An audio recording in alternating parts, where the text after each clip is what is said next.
Let's start our first news with Max Holloway, Paddy Pimblett, and Gable Stevenson, who have officially been fined for jumping out of the octagon to celebrate their victories at UFC 329. The Nevada Athletic Commission has issued a $2,500 fine to all three fighters after previously withholding their fight purses following the event. The commission made it clear that the punishment was connected to a rule designed to prevent fighters from jumping into the crowd after their bouts. This rule was introduced following the infamous UFC 229 brawl, when Khabib jumped over the cage and went after members of Conor's team. While officials acknowledged that Holloway, Pimblett, and Stevenson were simply celebrating their victories, and that their situations were very different from what happened at UFC 229, they still emphasized that fighters cannot be allowed to enter the crowd because of the potential safety risks involved. Jumping out of the octagon may look like an emotional and harmless celebration, especially after an important victory, but the commission considers it a serious safety issue. With thousands of fans surrounding the cage, allowing fighters to enter the crowd could create unpredictable situations for both the athletes and spectators. Fortunately for the three fighters, the situation has now been completely resolved. Holloway, Pimblett, and Stevenson have all paid their $2,500 fines. Their previously withheld fight purses have also been released, meaning they will not face any additional punishment from the commission. So, while their celebrations resulted in a costly penalty, the matter is officially over, and all three fighters can now move forward without any further disciplinary action. Move on to another news. Umar Nurmagomedov is already looking toward a potential rematch with Merab, and he believes the upcoming UFC 333 trilogy fight could play a major role in making it happen.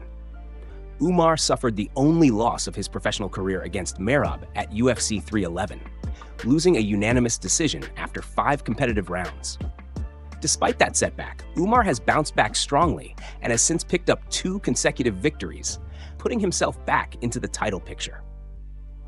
Now, Umar believes the situation could become very interesting if Petr Yan manages to defeat Merab for the second time at UFC 333.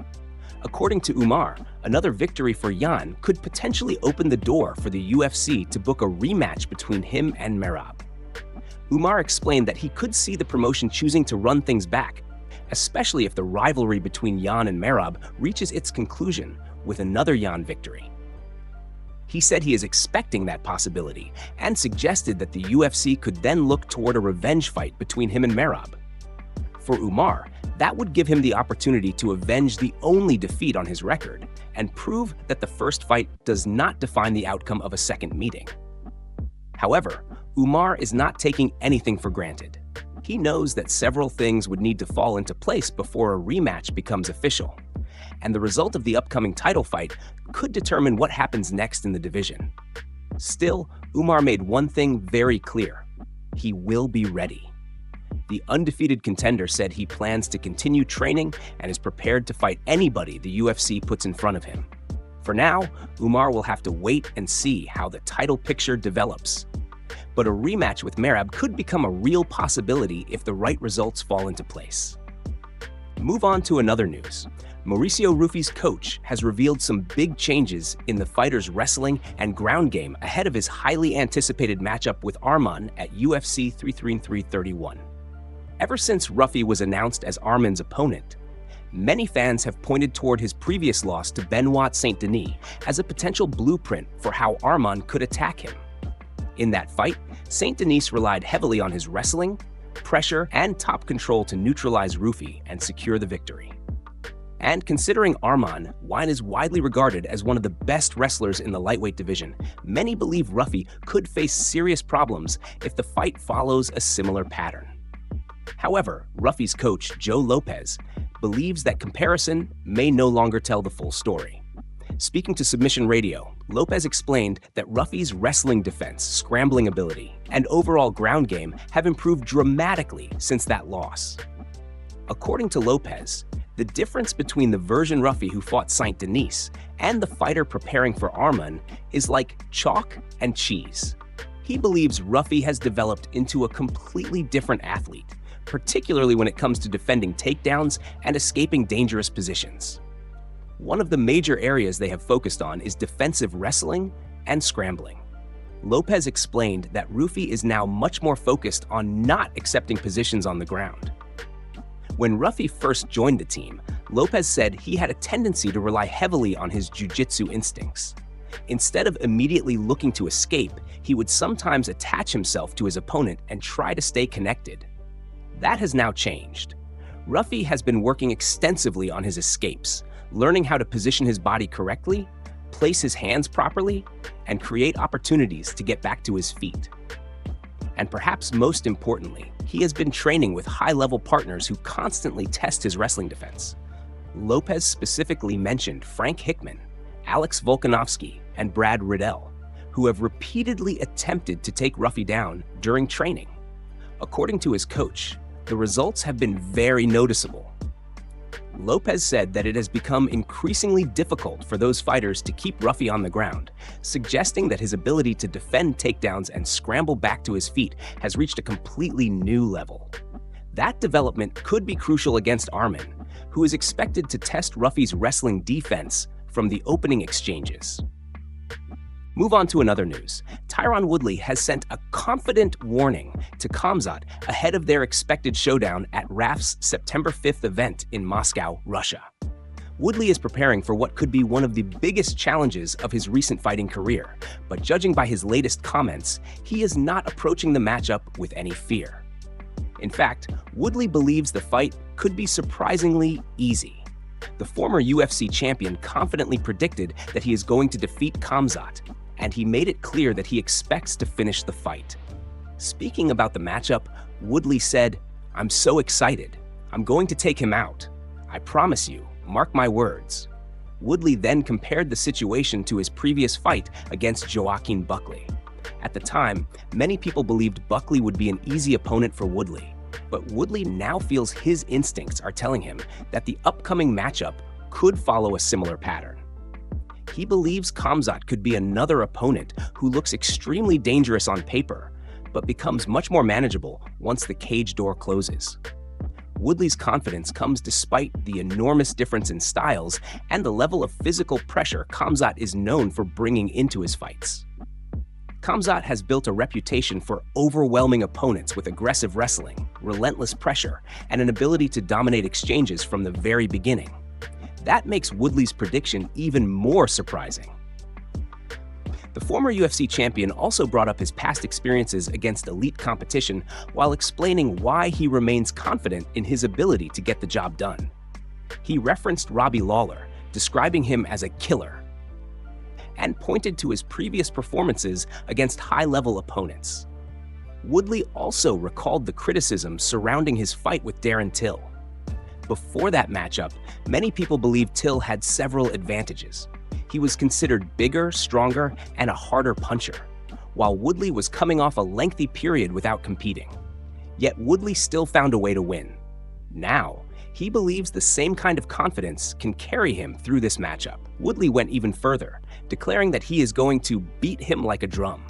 Still, some fans and fighters may consider the prediction a huge stretch, especially given Khamzat's reputation and recent performances. But Woodley clearly believes experience, preparation, and his own fighting ability will be enough to shock the doubters when these two finally meet. Move on to another news. Tyron Woodley has explained why he decided to message Sean Strickland after Strickland publicly criticized his longtime coach, Dean Thomas. Strickland has never been shy about speaking his mind, and this latest situation created another heated exchange. After Strickland trashed Dean on social media over how he handled a recent situation, Woodley decided it was time to step in. Woodley appeared on the latest episode of the Ariel Helwani show and explained why he sent Strickland a direct message, warning him to stop talking about his coach. According to Woodley, everyone has the right to say what they want, and he acknowledged that Strickland has always exercised that freedom without much hesitation. However, Woodley felt there was a line that should not be crossed when it came to someone he considers family. Woodley also said he wished Dean had never apologized for his comments. In his view, if Dean genuinely believed what he said at the time, he should have stood by it rather than walking it back later. But there was another interesting part of the story. Woodley claims Strickland did not share their entire private conversation online.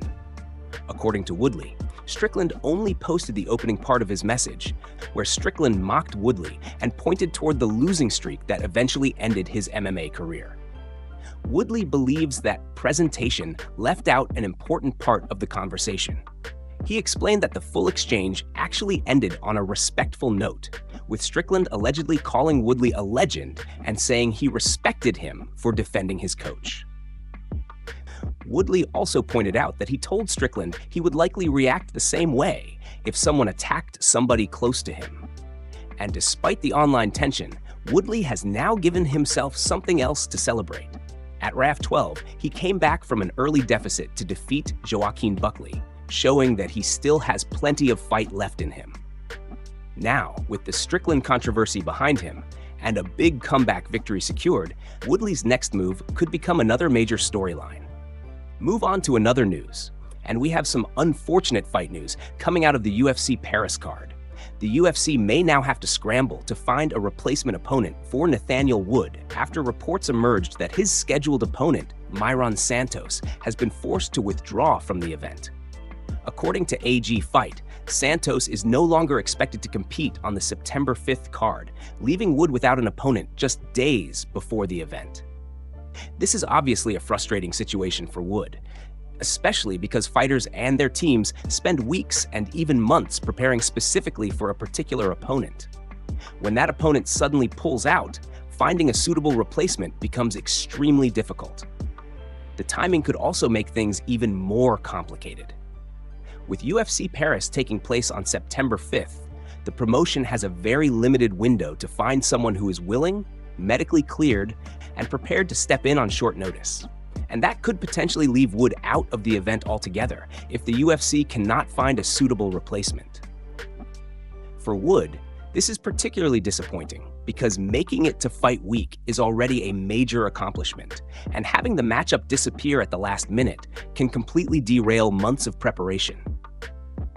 The UFC will now have to move quickly if it wants to keep the fight on the card. However, that wasn't the only fight-related update. The promotion has also announced a new bantamweight matchup for its October 17th event in Edmonton. Chad Hanekom and Steven Kozlow are now set to face each other on the card, giving fans another matchup to look forward to later this year.